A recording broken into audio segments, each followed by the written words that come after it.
bilderberg meetings for a while, and I went to Channel 4 once during bilderberg a few years ago, and I said, why aren't you part of the bilderberg meeting? And the news anchor, who I won't name, said, oh, you're not one of those, are you? We're all one of those, and we know what's going on in there. And it's thanks to people like David's work. So I'm not going to take up any more of your time, but I just want to say thank you so much for being here. By the way, the police thought that there'd be about 300 of us. And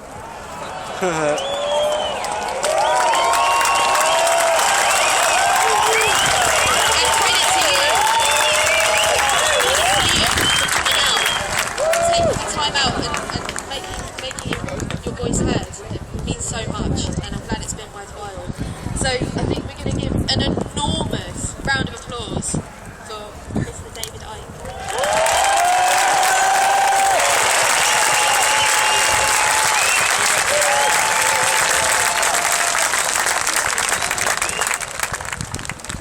And the people gathered to say, enough!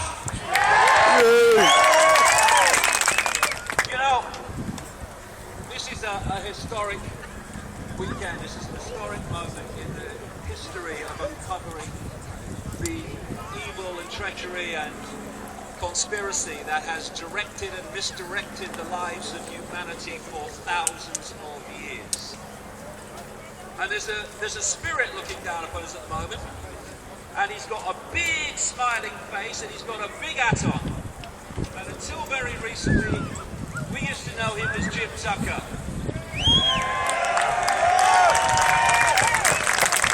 And Jim Tucker, decades ago, was on the case when no one had virtually heard of the Bilderberg group, let alone what it connects to. And I remember in 1995, a long time ago now, that I went to my first Bilderberg location.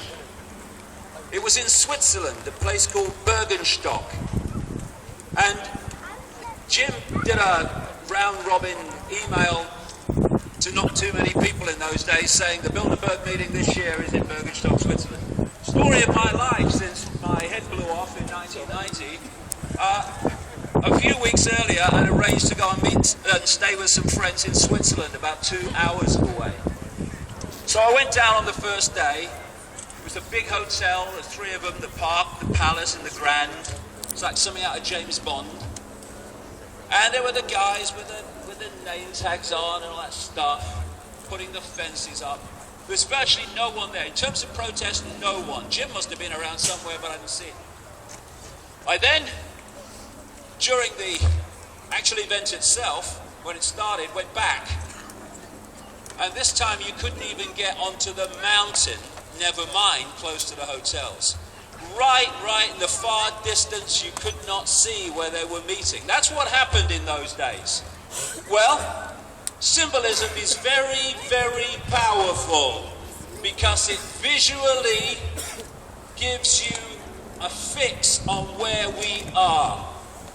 And Bilderberg and everything that it stands for is no longer at the top of the mountain where we cannot see it. We are in its freaking grounds. And it ain't seen nothing yet.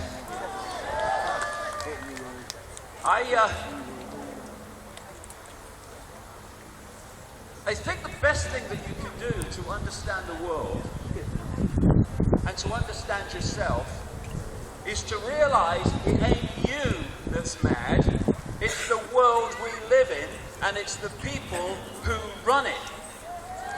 That's when the penny drops, because what we've got is a situation where insanity has become normal.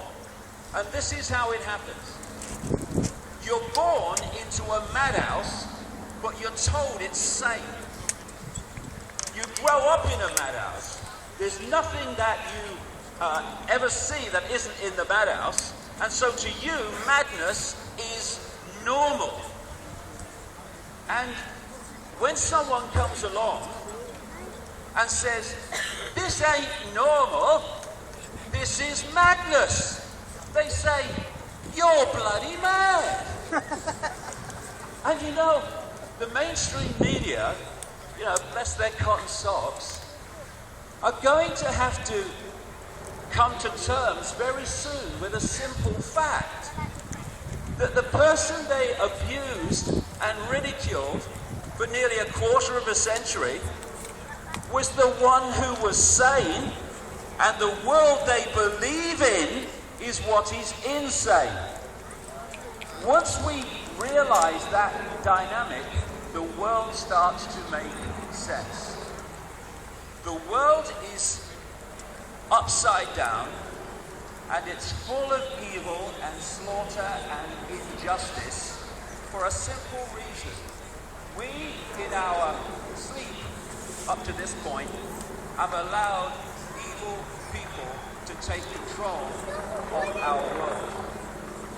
And it's stayed in control through secrecy and by keeping us in ignorance. But suddenly, the ignorance is dispersing. And what's left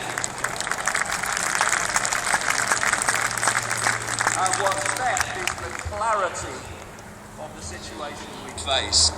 We live in a world that's upside down. We live in a world that is mad while masquerading as sanity. And I'll give you an example. It's a very topical one. We're sitting here, right? Or standing. Of the inversion of this world. Sitting here are thousands of loving, caring people who want peace and justice and fairness in the world.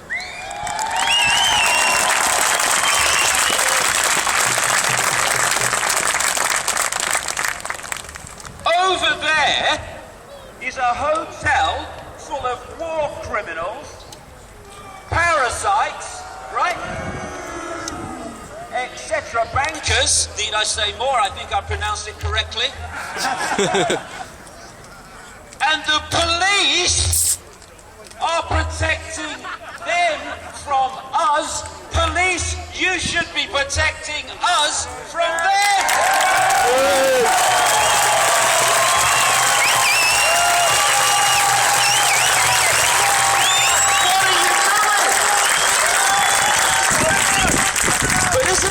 Isn't it funny that so often there are some great policemen, there will be some great policemen around here and some not very nice ones. This is the world we live in. What are you doing?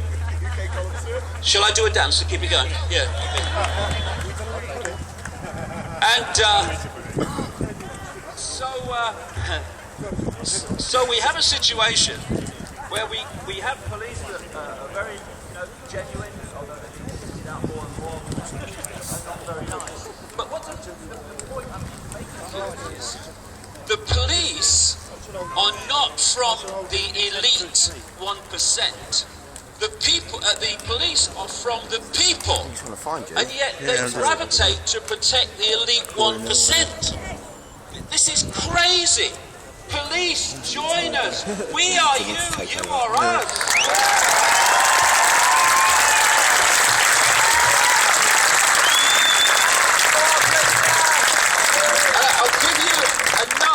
Fantastic inversion. Bombing cities of civilians to protect them from violence.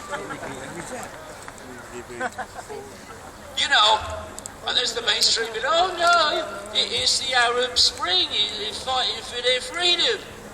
I'll tell you what the Arab Spring is in one single sentence. People with brown faces being played off against people with brown faces so that people with white faces can steal their land. That's what it's about.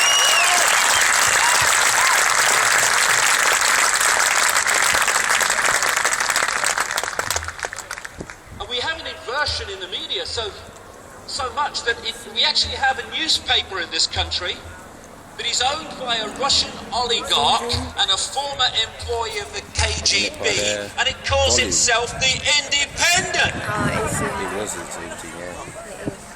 The world is crazy and upside down. Most crazy. The characters in there who are dictating our world day after day, year after year. Look at them! Kissinger!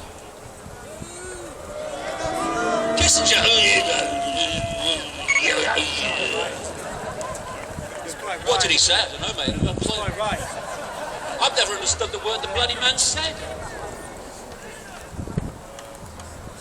And there's Rockefeller and all these people have been on. And then there's Mandelson. Mandelson. For people watching who are not from this country, Peter Lord Mandelson was the puppeteer of Tony Blair, known as the Prince of Darkness, not without bloody reason. He'll be in there tonight at dinner, Mandelson, rushing to finish his soup before it clots. You know, have you seen Mandelson? I can't work him out. I've never seen anyone with his nose so far in the air he didn't fall over. He walks around as if he's got a putrid smell under his nose all the time. And of course he has, himself. Oh, Ronaldo, there's a big pong in here. Yes, you, darling.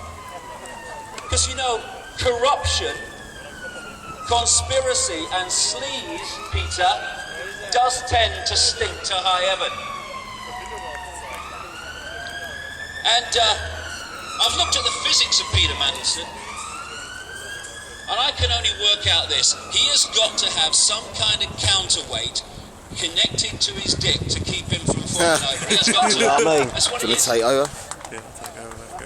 But look at him! Lord Mandelson is in that hotel helping to dictate our lives. Do you know something? It's not that the tail is wagging the dog. It's not that the tail's wagging the elephant. The tail's wagging the planet in terms of the number of people who are doing it and the number of people having it done to them. And this is a great moment of enough.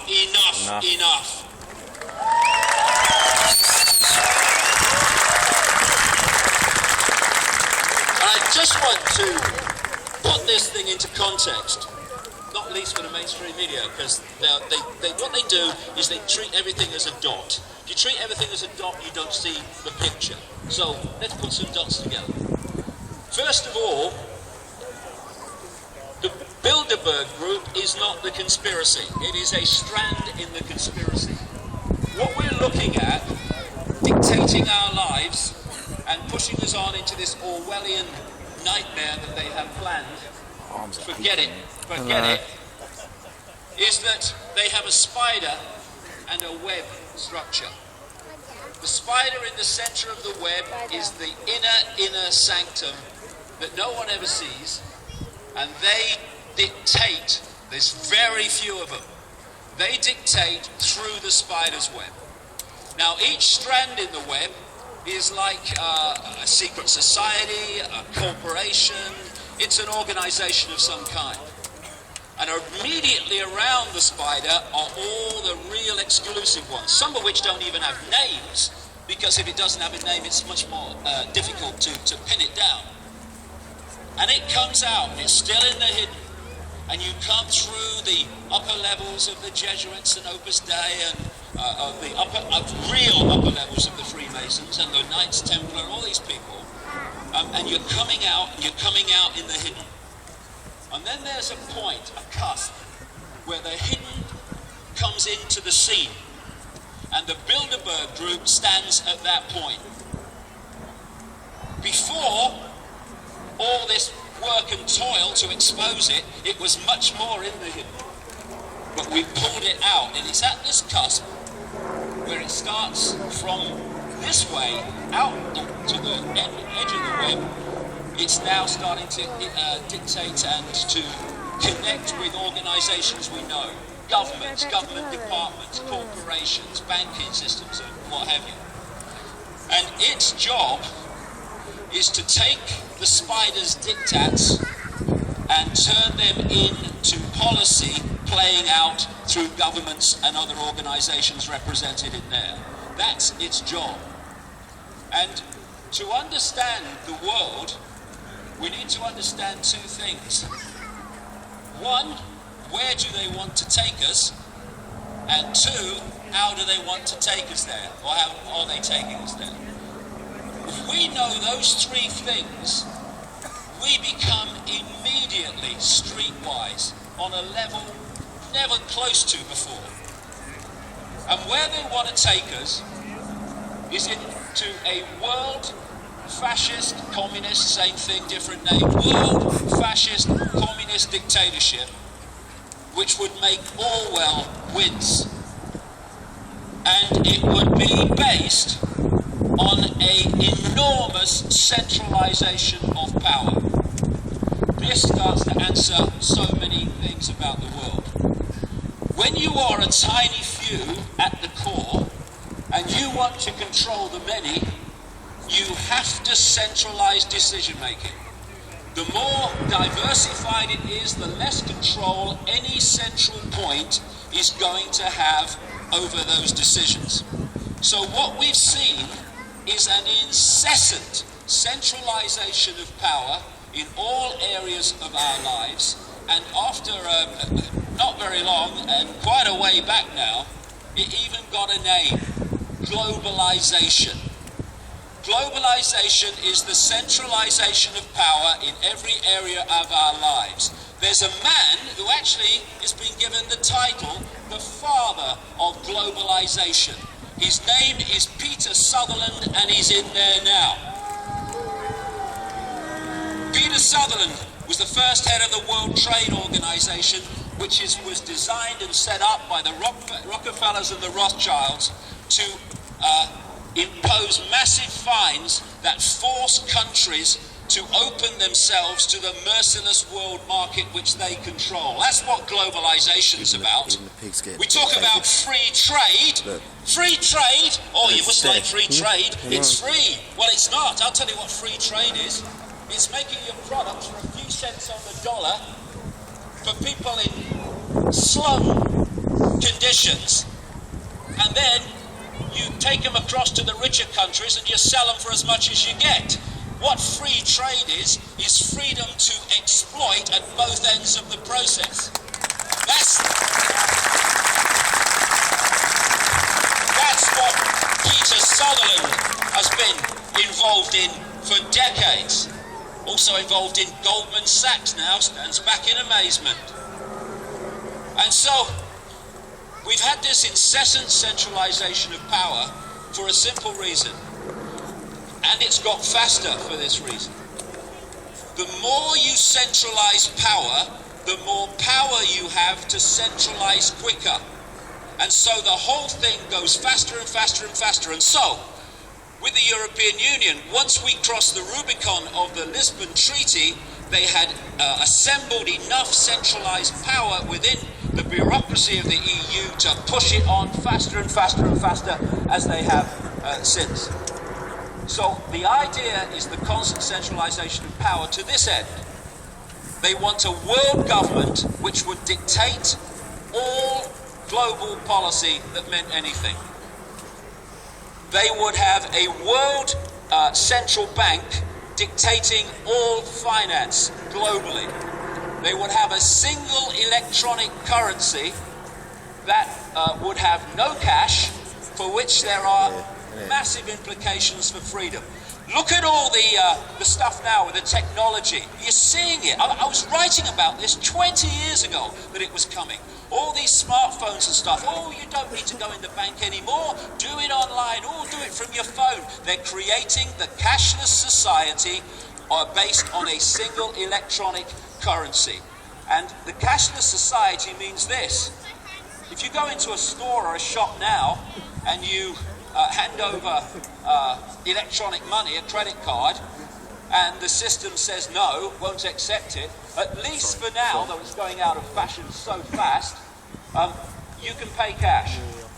Once cash is gone, that's the idea, then when that computer says no to your electronic money, your microchip as they ideally want, then it's deciding if you can or cannot purchase. It's about control. That's what it's about. And you see, the euro was never meant to work. Because they want this single currency, they have to do it in steps. It means that they had all those European currencies, the guilder, the lira, the mark, and all the rest of them. Now, they had to get rid of them on the road to a single global electronic currency. So in comes the euro, and it wiped them all away. Massive step forward to that goal I've been writing about all these years. Now, all they need to do is destroy the euro and the world currency in general, and they'll say, well, what we have to do is we have to have a world currency to sort out this problem. Alongside the world government and world central bank and single currency, they want a world army to impose the will of the world government. Now, we already have a world government de facto. It goes under names like G8 and G20 and all this stuff, UN Security Council.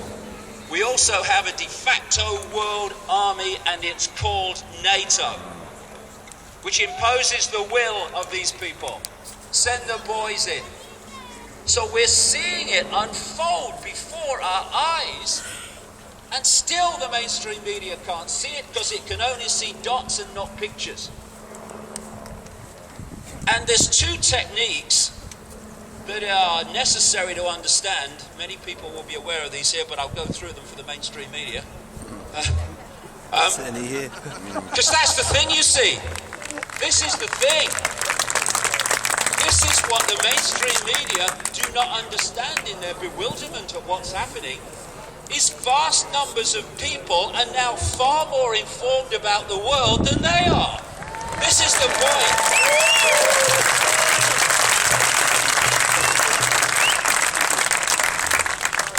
The first technique I gave the name to a long time ago now, problem, reaction, solution. Real simple.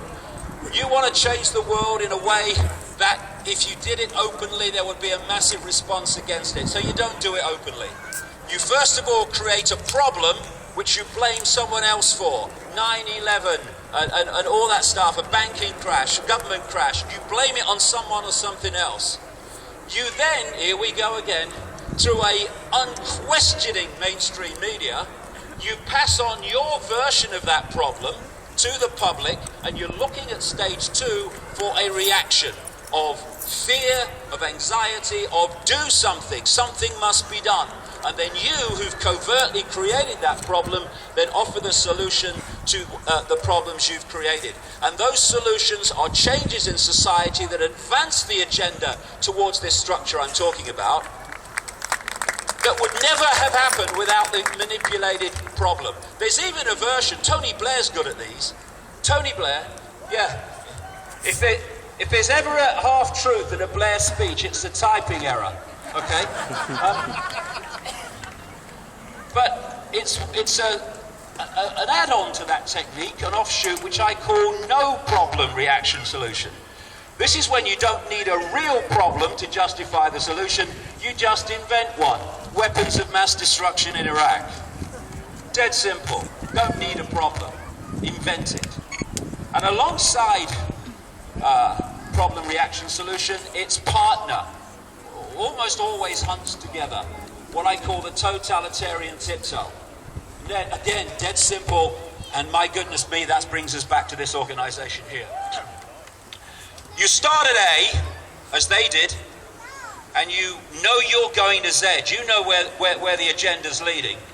But if you go there too quickly, the changes in society are such that people look up and go, what's going on? What's happening? And so you do it in steps, as big as you can get away with, but not so big that you alert too many people. And so what we've seen in the most classic example, which brings us to this organization, so the totalitarian tiptoe is the European Union.